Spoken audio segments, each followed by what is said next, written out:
So hello everyone, welcome back to my channel achiever BSCB foundation. तो बजा party आज हम लोग देखने वाले हैं क्या चीज़ 10th क्लास केमिस्ट्री लघु तृतीय प्रश्न मॉडल पेपर थ्री का। क्या चीज़ लघु तृतीय प्रश्न देखने वाले हैं क्लास 10th का, क्या चीज़ मॉडल पेपर थ्री का। चलिए इसमें दिया गया है क्या चीज़ देखते हैं। अब वीडियो को आप लोग पूरा अंत तक देखें, ठीक। चलिए यहाँ पर आपको दिया गया है प्रश्न संख्या 11 से 18 तक लघु तृतीय कोटि के प्रश्न हैं। इनमें से किन्हीं 4 प्रश्नों के उत्तर दे। प्रत्येक प्रश्न के लिए 1 अंक निर्धारित है, ठीक है। चलिए तो 11 नंबर प्रश्न जो है, जो आपको क्या है, जो देखिए 11 नंबर प्रश्न में आपसे पूछा गया है कि अम्ल एवं क्षारक के बीच होने वाली अभिक्रिया का एक रासायनिक समीकरण लिखें। तो एक इसमें अम्ल लिया गया है, एक क्षारक लिया गया है, और उसमें जो क्या बनता है, जो अभिक्रिया करके उसका रासायनिक समीकरण लिखने के लिए बोल रहा है। तो इसका जो उत्तर आपको लिया गया है, इसमें उत्तर में आपको दिया गया HCl अम्ल है, हाइड्रोक्लोरिक एसिड एक अम्ल है, और इसमें NaOH एक है जो आपको क्षारक है। तो ये आपको है जब क्रिया होकर क्या बनाता है, NaCl और प्लस H2O क्या चीज़ लवण और जल बनाता है, ठीक है। चलिए 12 नंबर क्वेश्चन में पूछा गया है, क्या पूछा गया बच्चा पार्टी। 12 नंबर क्वेश्चन हम लोग देखते हैं। 12 नंबर क्वेश्चन में पूछा गया कि ऊष्माक्षेपी अभिक्रिया से आप क्या समझते हैं, एक उदाहरण दीजिए। ऊष्माक्षेपी अभिक्रिया जो होता है उससे आप क्या समझते हैं, एक उदाहरण देकर के समझाएं, ठीक है, ठीक। चलिए तो उत्तर इसका हम देखते हैं। उत्तर में आपको लिखा गया है, क्या लिखा गया है, वे अभिक्रियाएं जिसमें ऊष्मा निकलती है, मतलब अभिक्रिया करवाने पर, मतलब रिएक्शन करवाने पर है जो ऊष्मा निकलती है, क्या चीज़ हीट निकलती, ऊष्मा निकलती है, ऊष्माक्षेपी अभिक्रिया कहलाती है वो। जैसे है जो आपको क्या चीज़ है, उदाहरण में आपको लिया गया है C+O2 carbon plus O2 oxygen को है जो कराते हैं तो क्या चीज़ CO2 प्लस ऊष्मा निकलता है, समझे। चलिए अब हम देख रहे हैं 13 नंबर क्वेश्चन में। 13 नंबर क्वेश्चन में आपसे पूछा गया है, क्या पूछा गया, 13 नंबर में पूछा गया है कि पीएच स्केल क्या है। पीएच स्केल आप लोग पीएच मान जिसको कहते हैं, पीएच स्केल क्या है, एक उदासीन का पीएच मान लिखें, एक उदासीन का पीएच मान लिखें। तो पीएच मान क्या है बच्चा पार्टी, पीएच स्केल एक ऐसा क्या है, लॉगरिथमिक मापक्रक है, क्या है, लॉगरिथमिक मार्कअप है, जो किसी बिलियन किसी बिलियन में H प्लस हाइड्रोजन क्या है, यानों की सांद्रता पर क्या है प्रदर्शित करता है, क्या चीज़ यानों की सांद्रता प्रदर्शित करता है। PHZ इक्वल टू क्या, लॉग क्या है, लॉग H प्लस, क्या लॉग H प्लस। चलिए तो एक उदासीन विलय का पीएच मान कितना होता है, 7 होता है, कितना होता है, 7 होता है। चलिए 14 नंबर क्वेश्चन में आपसे पूछा गया है कि उभयधर्मी ऑक्साइड, क्या उभयधर्मी ऑक्साइड क्या होते हैं, दो उभयधर्मी ऑक्साइडों का उदाहरण दीजिए। चलिए तो हम लोग समझते हैं। यहाँ पर आंसर आपको लिखा हुआ है क्या, यहाँ पर हम लोग आंसर देखते हैं। आंसर आपको लिखा गया है कि उभयधर्मी ऑक्साइड ऐसे ऑक्साइड होते हैं जिनकी प्राकृतिक अम्लीय के साथ क्या, अम्ल के साथ साथ क्षारीय भी होता है, क्या अम्ल के साथ क्षारीय भी होता है, और उभयधर्मी ऑक्साइड कहलाते हैं। ये अम्ल या क्षार के साथ क्रिया करके लवण और जल बनाते हैं। ZnO जिंक ऑक्साइड और Al2O3 एल्युमिनियम ऑक्साइड बनते हैं, उभयधर्मी ऑक्साइड कहलाते हैं ये। चलो इसमें आपको बोला ना कि दो है जो उदाहरण देखे, तो एक है क्या चीज़ दिखिए, फर्स्ट है क्या चीज़ ZnO प्लस 2HCl, तो क्या बनाता है ZnCl2 प्लस H2, क्या है क्षारीय व्यवहार। अब इसमें दिया ZnO प्लस 2NaOH, इसमें है देखिए आपको ये क्षारीय व्यवहार हुआ, फिर इसमें इसी में क्या अम्लीय व्यवहार हुआ, अम्लीय नेचर का भी और बेसिक नेचर का भी, एसिडिक और बेसिक नेचर दोनों का। तो इसमें क्या चीज़ है ZnO प्लस 2NOH, तो इसमें क्या बनता है Na2ZnO2 प्लस H2O, क्या चीज़, इसमें क्या चीज़ एसिडिक नेचर के साथ होता है, तो क्या चीज़ बनाता है, सोडियम जिंकेट बनाता है ये।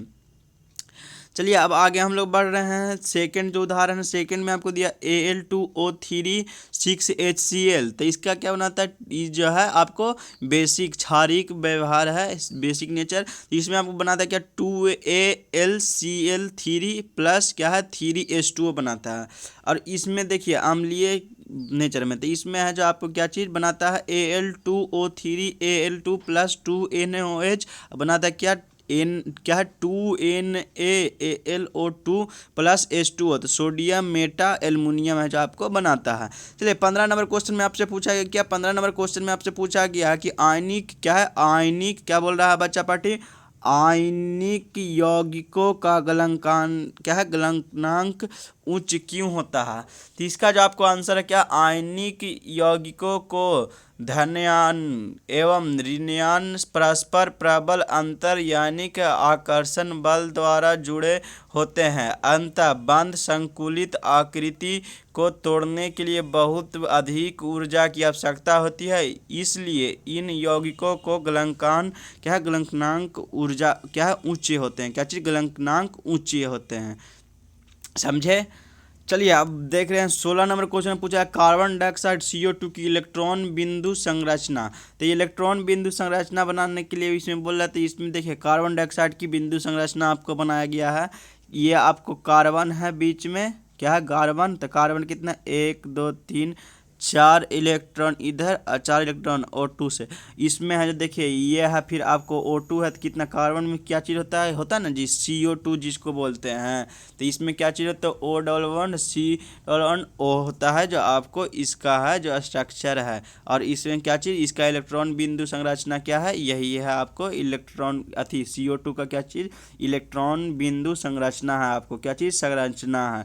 कार्बन पे कितना 2 पर इलेक्ट्रॉन नीचे और अथी सॉरी ऑक्सीजन पे ओ और ओ में, और इसमें है कार्बन में आपको देख ही रहे हैं। तो यही आपको है इलेक्ट्रॉन बिंदु संरचना, ठीक है, CO2 का। चलिए अब आगे बढ़ रहे हैं, देखने 17 नंबर क्वेश्चन में पूछा गया है कि फास्फोरस का जो होता है क्या चीज़, एटॉमिक नंबर कितना होता है, 15 होता है फास्फोरस का। और इसमें है जो आपको क्या चीज़, आर्गन दिया हुआ है 18 का इलेक्ट्रॉनिक क्या विन्यास लिखें। तब फास्फोरस का क्या होता है, P होता है। इसका जो आपको क्या चाहिए 15 इलेक्ट्रॉन क्या है एटॉमिक नंबर, हाँ इसका क्या होता है AS2 2S2 2P6 और 3S2 और 3P3। इसका क्या होता है 2 या 285 होता है। चलिए 18 जो है आपको आर्गन का क्या होता है AS2 2S2 2P6 3S2 और 3P6 है जो होता है, या उसको क्या कहते हैं 288 कहते हैं, ठीक है। आप लोग तो समझेंगे पढ़ेंगे जी अच्छे ढंग से, क्या चीज़ SPDF होता है, और उसमें है जो आप लोग बेहतर ढंग से समझे होंगे, बतलाए होंगे सर, और उसमें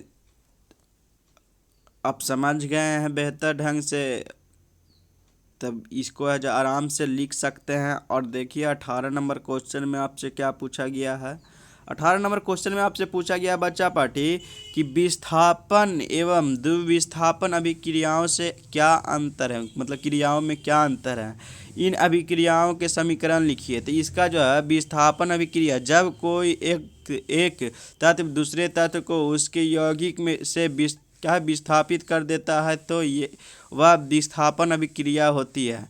जैसे उदाहरण में आपको लिया गया है Zn, ये सॉलिड है, प्लस क्या चीज़ CuSO4 एक्वस है, क्या चीज़ बनता है ZnSO4 एक्वस प्लस क्या Cu सॉलिड। चलिए अब उसका दूसरा एक उदाहरण Cl2 गैस है, और प्लस क्या 2Kl और एक्वस है, इसमें क्या बनाता है 2KCl और क्या है एक्वस I2 है एक्वस। चलिए द्विविस्थापन का अभिक्रिया का क्या हुआ, द्विविस्थापन अभिक्रिया जिसको रिएक्शन कहते हैं। तो द्विविस्थापन अभिक्रिया में दो अलग अलग परमाणु या परमाणुओं के समूह आयन का आपस में आदान प्रदान होता है। जैसे आपको लिया गया है उदाहरण में BaCl2 एक्वस है प्लस क्या Na2SO4 एक्वस, इसमें क्या चीज़ है BaSO4 सॉलिड और 2NaCl एक्वस। इसका दूसरा उदाहरण क्या AgNO3 एक्वस NaCl एक्वस और AgCl सॉलिड, इसमें क्या होता है क्या है NaNO3 एक्वस। तो इसका है जो हम लोग समझे क्या चीज़ द्विविस्थापन कैसे होता है, और क्या चीज़ कहते हैं विस्थापन अभिक्रिया है जो कैसे होता है। द्विविस्थापन और विस्थापन अभिक्रिया के बारे में हम लोग समझने का कोशिश किए और समझे अच्छे तरह से, ठीक है। और इसमें है जो आपको है जो क्या चीज़ मैंने बतलाया कि इसमें है जो दोनों को है जो उदाहरण दे करके मैंने समझाने का कोशिश किया है कि कैसे क्या होता है, क्या है कैसे क्या होता है, जो मैंने समझाया इसके बारे में।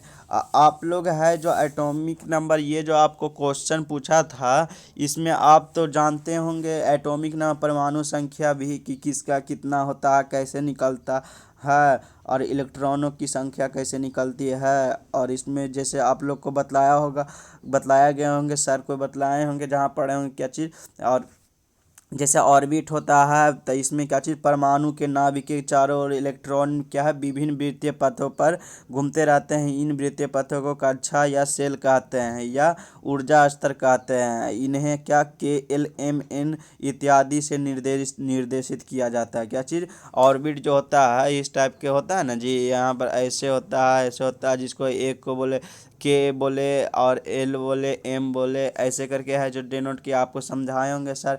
इसमें एक होता है उप कक्षा होता है, और उप कक्षा में जिसको हम लोग क्या चीज़ कहते हैं, SPDF के नाम से मैंने बोला ना कि जानते हैं, जिसमें आपको इलेक्ट्रॉनों की संख्या, उसमें KLMN में क्या होता है, एक उप कक्षा होते हैं और दो उप कक्षा होते हैं एल, और तीन उप कक्षा क्या होता है M, और चार होता है क्या N।